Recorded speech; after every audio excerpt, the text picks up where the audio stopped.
Hi, I'm Deb McIntosh with Up Front, and today I'm here with Councillor Cherryl MacLeod and Deputy Fire Chief Nick Ahlefeld. And we are going to have some information on some fire smarts. With everything going on here, it's a bit crazy. He's going to set us straight on some stuff. And Cheryl's going to talk to us about her first couple of years on council and the wonderful things that council's doing.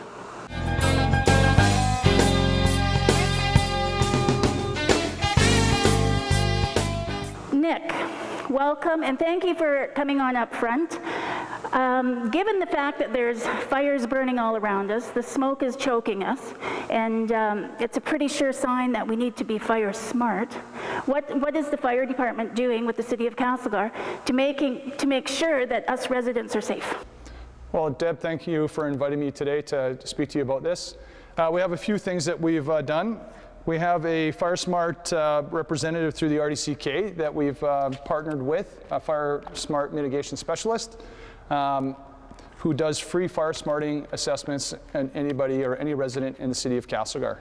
You can reach them at rdck.ca/firesmart or 250-352-1539, and you can set up a Fire Smart assessment.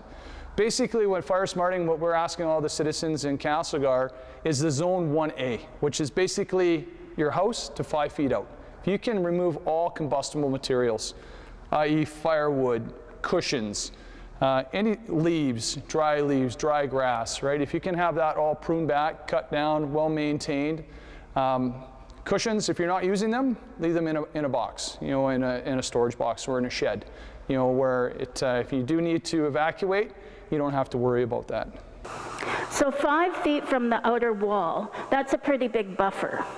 So if you're anything like we are, we tend to collect things, and we have a bunch of that stuff lying around. So is there auxiliary buildings that people can build for their wood? Is that something they have to go through the city with to keep it away from the house? Like if people are going to fire smart, what do they have to do to check with the city as to what they're allowed to do? Well, when it comes to auxiliary buildings, you would have to contact Development Services down at City Hall, you know, and they would let you know if a permit was required or not, depending on the size of the shed. Basically, what we're asking is if you have firewood for your campfire, you know, a ring that you have in your home, move it 5 feet away at least, right? You know, ideally 10 feet or more would be more preferred. You know, when it comes to fire smarting, there's three zones: Zone 1, Zone 2, Zone 3. Zone 1 up to 10 meters, 10 to 20 meters would be your Zone 2, 30 meters onward would be Zone 3. So most residents in the City of Castlegar lots are about 100 feet deep, so that would be Zone 1, 2, and 3. So the farther away you can have that combustible material, the better off you are. You know, your house will be more fire smart resistive. You know, stats say approximately 90% of homes, if they're fire smarted, should withstand wildfire going through their community. That's amazing. So not a lot of high-tech things need to go into it, just really being fire smart. Exactly. And understanding where your fuels are and moving them away. Yep. Okay, we were recently introduced to our first, I think, interface fire that was significant. And the one question people had was, what is interface and who's responsible for it? Well, interface fires are fires that go in the WUI, or the wildland urban interface, you know, which are going to impede structures or residential structures. The Mary Creek fire, you know, was considered a interface fire, you know, where we had fire that was approaching or impinging on structures. So that's what an interface fire would be. So you guys were called out, and then another fire department, although the other fire department is the one in charge of that one? Because you guys went for mutual aid, did you not? Or did you just stay on the Castlegar side? Well, the fire, it originated in the Regional District of Central Kootenay, or the RDCK. The fire did go across the road onto Castlegar, you know, land or proper, you know, and that was the fire that we actioned. Yes, we were called out on mutual aid with the RDCK to help combat the fire with Udashenya Fire Department, you know, and RDCK fire departments, and with BC Wildfire. Well, I think you guys, given all the talk on Facebook and every other social media outlet, you guys did a great job. And thank you for performing mutual aid with the other fire departments, because when you're a smaller community, it really matters to have a larger community by your side. So you've got some little things in your hands. Do you guys still teach kids about fire safe? Do you still do tours, that stuff? That was always fun. I brought my grandson in for a tour one time, and he loved it and still remembers it. Yes, we do, Deb. Just before we get on that topic, we did create a evacuation preparedness grab and go kit. This will be available on the Castlegar website, the Castlegar City Fire Department website, and I believe these are also being mailed out with the quarterly mail outs that the city does. So everyone will get a copy, or if you don't get a copy, just go on to one of those two avenues and you can get it. Basically in there, it tells you everything that you should have or need to have when it comes to a grab and go kit. You know, especially right now with the province being under a provincial state of emergency, we strongly recommend everybody have one of those kits, because you never know when a wildfire or an emergency is going to happen. You know, you don't have to think about it, off you go, you know, and if you are being evacuated. So when it comes to fire prevention or education with the youth, with COVID, obviously last year we had to pare that back due to COVID restrictions. This year, going forward in September, with hopefully we hit stage 4 or step 4, we will be going back into the elementary schools, daycares, and we'll be doing some, again, fire prevention education. We have a couple of different books. We have this one here, which says the Junior Fire Safety Kid book for kids, which is a great little book. We educate the children about bedroom safety, kitchen safety. Every kid gets a book. They go in, you know, into a smokehouse or a trailer that we have that we borrow from the RDKB, Regional District of Kootenay Boundary. Sorry, some of those things are a little bit tricky sometimes. We bring it to Castlegar. It's over a 2-week span, typically anywhere between 500 to almost 700 kids we put through the program. That's incredible. Now, one of the questions I want to ask you about is how do you deal with all the structure fires that are going on around here, or grassland fires? There was a fire by Zooks. There's been a couple of other house fires. You guys are 3 paid staff, and the rest are volunteer. What keeps you guys going? It's got to be extremely tough. It's got to be feeling extremely ungrateful sometimes with stuff that you hear could have done better, shoulda, woulda, coulda, all of that stuff. How do you guys deal with that? Well, again, every situation is going to be different. You know, when it comes to wildland fires or landscape fires, you know, we get the report. You know, we page out our crew. You know, yes, we are 3 full-time career members here, and we have approximately 33 paid on-call members. You know, it doesn't matter what the incident is. We have a good core group of people here. Everyone wants to help the community out. It's never a problem. We answer the bell every time. So is that just it? They just want to help the community? And thank God they do, because what would we do without them?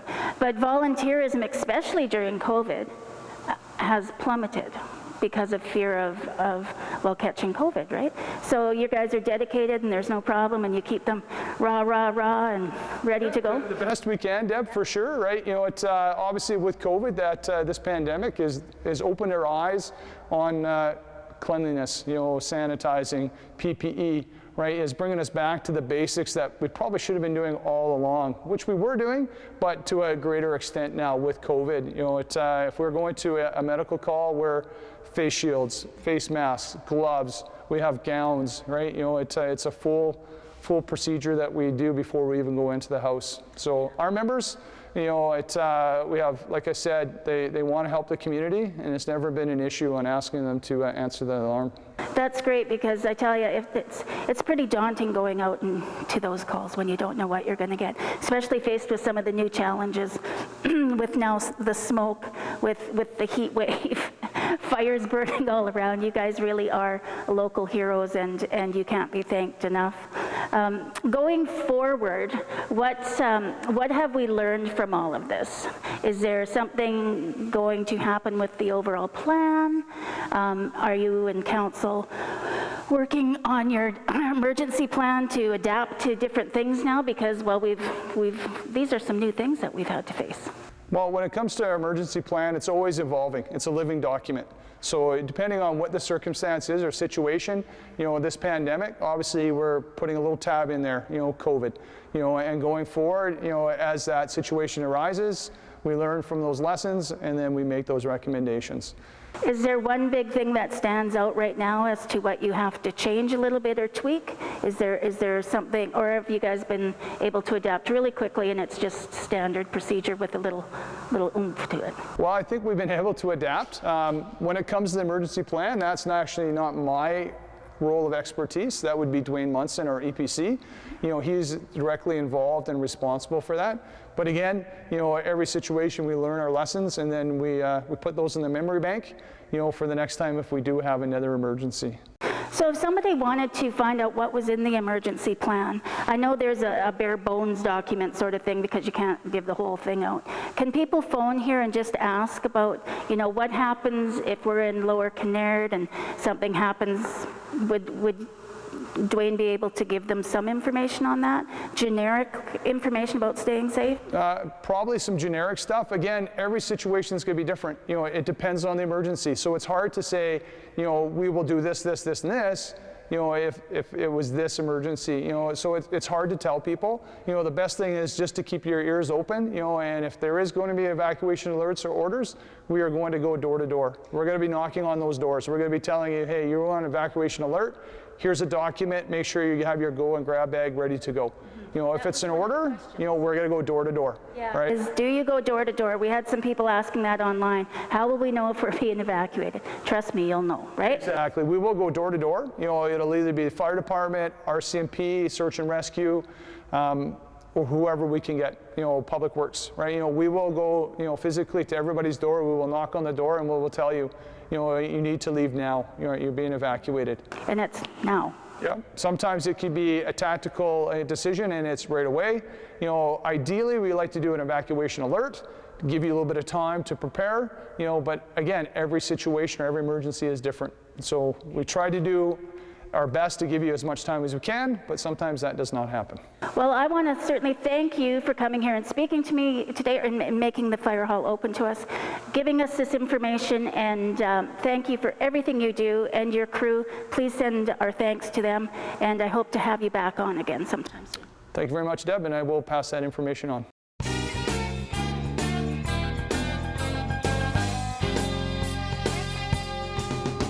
Welcome back, everyone, and now we're going to talk with Councillor Cherryl MacLeod on her first couple of years on council and what's happening now. Welcome, Cheryl. Thank you so much for agreeing to come to Up Front. I'm thrilled to have you here. Thanks, Deb. This is going to be interesting. I've never done this before, so thank you for inviting me. My first 2 years on council, I think what's been the most interesting is meeting all the different people and figuring out how they fit into city life and how we run the city. I think for all the times I'd gone to watch the meetings when you were on council, I think I had lots of questions that about procedures and how things worked that I didn't understand, and now I'm on the inside, I get to understand a bit more. So it's been interesting, it's been awesome. Big learning curve, but I like that. So thank you. I think you're up for the challenge. Yeah. It's always different once you're in, seeing why you have to do it that way than out. So it makes a big difference. So lots of things have happened. Yeah, lots of really good things actually. People understanding that what the city can help them with, right? Be it property taxes. I had some really nice old gentleman want some help with his property tax, doing an appeal, things like that. So I learned some things in that process too. And actually I learned how the BC assessment system works and how you get your house assessment number, right? And that was a council meeting where they came, somebody from BC assessment, and talked about that. And I think that that's what's interesting, right? Because you always got this number in the bail and you wondered, why do I have to pay this much? Or who thought my house was worth this much? So it's been things like that I didn't necessarily understand before, that being able to help people with is near and dear to my heart. Yeah, that's great, and yes, you've always been known for that, so that's great. So some of the other things that have happened, you guys introduced a new infrastructure tax rate. How's that going? You know what, we had to sort of have some big thoughts and conversations about that with COVID, right? We left that fund going, we're still contributing to that, but we took a huge hit with COVID with the airport and the casino, and I think we retweaked a few things with not that fund, but how we spent money as a city in general, right? Like that was a huge financial hit to have those two income sources just gone, right? For the most part, the airport somewhat, but the casino totally gone. I was shocked at how much money that puts into our community. And then when the people aren't out there, obviously that funding stream goes away and you're trying to figure out, well, now what do we do? So those were interesting conversations. And as you realize, we're going to go back into budget again here in the fall, and we're not out of COVID yet, and we're still not getting all that funding back. Yeah, it's really amazing that people, because a lot of people think that there's just a never-ending flow of cash, that it just, you can go in the basement or something and make it. I'm not sure how they figure it comes, but yeah, tweaking is what you do all the way through it, and budgets are living documents. So although some things are locked in, you got to make room for other things. That's the level of service, right? Like people want the Millennium Park to be open from March 1st until the end of October. Well, that's fine, but that comes at a cost, right? And people need to appreciate that if that's what you'd like us to be doing, that's all fine, but it comes at a cost and that's going to increase your taxes. So it's the conversations that we need to keep having about what is the level of service that you want, right? Do you want your street plowed within, you know, a couple hours? For one, it's not possible, right? Because we don't have the equipment and the manpower for that. But those level of service conversations are interesting because as someone who pays taxes, I want what I want and I want it right now. And I don't necessarily understand that there's some ramifications to that. Because if you take the money out of one pot, it is missing from another pot. Because it really does come down to money, manpower. Absolutely. Who's going to pay for it, and there's only one taxpayer. Yes. Right. So it's been, I think that you guys have done a great job being a newer council, moving forward with the initiatives that you've done. I think that you guys are on the right track and things are happening, but who could have predicted COVID or a heat wave? Or massive forest fires. So to say it's challenging is not even giving it justice. But some of the things that you guys have been faced with that maybe other councils haven't is this dilemma of a pandemic, fires, heat wave, and having to look after the people instead of assets. And I know you guys have been getting some heat on that, and you guys have done some good stuff to mitigate that. Can you tell us what you're doing, say, with cooling centers? That's been a topic. So we had conversations actually this last council meeting about that, and you know, one of the councillors, Heat Cherryl, sent an email out right when we could see the heat wave was coming about opening up the rec center or someplace like that. And you know, in COVID times, it's tough to get the people in place to make those decisions as fast as we would like to have been able to do that. So I know that there were 3 churches in our area that stepped up, and they stepped up huge, and they provided that cooling space for people, and you know, they were amazing, right? They had the ability to do that a lot quicker than we as a system could do it for the city. Sad, but true, they got that together. So the conversation on Monday night was about that and about how, you know, those churches were able to do that, and they have that happen already once. So if they're prepared to do that again, my suggestion was, why can't we get them some of the money that we have in that emergency fund, the COVID fund, to pay for some of the things that they're providing for those people? Truly, my hope is that next year, before we get into anything even remotely like this, we're going to have a better plan for that. Be it the complex, be it, you know, the council chamber, somebody suggested we pay for that anyway and it's air conditioned, right? There's just lots of pieces. When the city takes something on, then there's security, there's medical help needing to be there, all of the things, sadly from a liability perspective, that the city has to also think about. You know, the churches did an amazing job this year, and if we're into another heat wave, you know, coming up next week, I would hope that that's their plan, and I've kind of been told that that is the plan. But hold us accountable to that, because I truly believe that by next year, we need to have our own plan for this. If this is global warming and this is what we're into, either air quality or the heat, then we need to be prepared for that, and I want to be part of that. So one of the things that came up was how to deal with mental health and addiction. That's a tough one. So in your plan going forward, I'm assuming that will be talked about, because really what we're doing is we're forcing people, the regular Joe on the street that wants to help, to be an addictions counselor and a mental health worker. And it's scary. It's, you know, when you don't know what you're talking about and somebody might take your advice the wrong way or however, or how to deal with somebody in a truly compassionate way. So I hope you guys move forward and have that in there, as well as with the homeless population, how to take care of them, because homeless population may not always want to be where the general population is, but have to be looked after as well. Yeah, no, I 100% agree. And I think if this has taught us anything, even as myself, that looking outside and seeing how awful it looks out there, we're all anxious, right? We all have things that are causing us anxiety, be it the wildfire, how close it is, the smoke, COVID, the increases in our community, all of those things. So yeah, we all need to be looking after each other as well. So I think we did a good job of that when COVID meant that we couldn't go anywhere. I think we need to be doing that again. If you have people who live next and around you that need your help, or that, you know, need to just a phone call, you know what, you're going to brave going for groceries, see if they need them as well. Any of those things, that's what Castlegar is famous for, right? We are a caring community. And I think that if, you know, you look outside, we're not going out as much, and we need to be looking after each other. Is the city putting back masks going to do anything more with the recent outbreak here? There's outbreak might be too strong a word, but I heard there was well over 24 cases last week. So is there anything that the city is talking about as precaution, or maybe you shouldn't say until you guys talk about it, but if you want to just leak a little bit out here, that'd be fine too. I'm sure that the powers that be at City Hall are having those conversations. We don't actually meet again as council until the 16th, and I'm sure it's going to come up, right? I mean, we may very well need to look at that. I don't know. That's a pay grade a bit higher than mine. So indoors, will you be going into masking in public places, mandatory masking? Not sure. Not sure, okay. Not sure. Okay. So when that happens, then you will put a press release out. Now, one thing I have to commend you guys on is hiring a communications officer. It's been wonderful. Yeah. She's done a fantastic job and has really opened up the doors to City Hall so that people understand what's going on. She's very clear in her writing, not mumbo jumbo, just the facts, baby, just the facts. Yeah. Absolutely.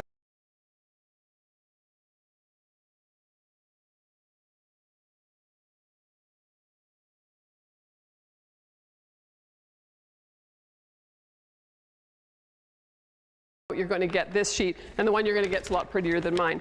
But what I like about this is after the wildfire at Mary Creek, we really felt like we needed to have a place where the community could write their thoughts and their experiences into us. And you know, Facebook is a wonderful thing, but it can get really negative, and you don't really feel like you're heard, I don't think, in that realm. So we have, it's wildfire@castlegar.ca, you can actually send it in, or Bree's phone number is actually on this sheet. You can actually phone and talk to her. She's compiling all of the comments and things. We're going to sit down as council, I believe it's August the 10th, and look at that. Because you know what is amazing as the community came together to deal with that wildfire? I think there's some things that we've learned and some things that we need to do better. You know, communication was one of them, right? As great as Bree was, I know she was at the EOC for almost all of the time the fire was going on. The general population in Castlegar probably wouldn't think that they were well informed, and that comes right down to the regional district of Central Kootenay and their text messaging piece not working, right? It's been suggested, like, why don't we have that as a city, right? I know that it's expensive, but you know what, again, it's back to a level of service. What do you want us to spend your tax money on? Do you think that's a valuable thing for us to be doing, or are you okay with just getting it from the regional district and on Facebook and the radio and things like that? That's what we need to figure out. Right? And we need your help as a community to give us your experiences about what worked and what didn't work, right? Can you give us that website again? Sure. It is wildfire@castlegar.ca, or you can phone to 250-304-8133, and I believe that's Bree's line, and she's a communication person. So she's going to collate all that for us, and then we're going to sit down and have a conversation. So please remember, Bree is one person, so don't everybody phone. Send an email, tell your story that way, but be wary of her time. What else has been going on? Millennium Park, it's been busy, just in spite of everything else. So the new bathrooms, the change rooms. If you haven't been down there to check out the new bathrooms, the contractor did a phenomenal job, and there's also showers now. So outside showers that you can shower off after you get finished the ponds. I know and appreciate that the algae is an issue. They are natural water ponds. I've talked to a biologist person who I know, and the algae is not going to hurt you. Does it look good? No. The kids love to play with it though, sadly. But you know what? It's not going to hurt you. The water is tested regularly, goes to Interior Health. What else is going on? Let's see. You have a new mayor? Yes. Yes. And you know what's nice about Kirk is the fact that he was part of council in the past. So it's not like he didn't know what was happening or how to, you know, the connections and the people and the workings of council, right? So he's caught on and been up to speed really quickly. Again, pandemic, wildfire, all of those things have kind of been on the job training because we'd never been through that before. But no, and you know what? We're working really hard to do things together as a council for the betterment of the city. And I think that that's pretty apparent when you watch us on Zoom. I'm really hoping that come September, we actually get to do in-person meetings again, and they'll be televised, but that really is all COVID dependent. Yeah, makes it tough. Excuse me, the smoke is getting to me. Cheryl, I want to thank you for what you do on council. I want to thank Mayor and Council and the Corporation of City of Castlegar for keeping us safe, keeping us informed, and keeping our taxes at a moderate level. We all appreciate that, and I hope you come back on the show again, and we'll do another follow-up in the fall, and keep up the good work. You are appreciated. Perfect. Thanks, Deb, and I appreciate you too. This is great. Thank you. I want to thank everyone for joining me today on Up Front. I want to thank Nick, Deputy Nick and Councillor Cheryl for showing up and answering some questions. And if you want to follow up with either of them, you can go on the City of Castlegar website or the Castlegar Fire Department. Send them a message. I know that they will respond to you. And stay safe out there, everyone. Stay indoors. Wear a mask. Wash your hands. Till the next time.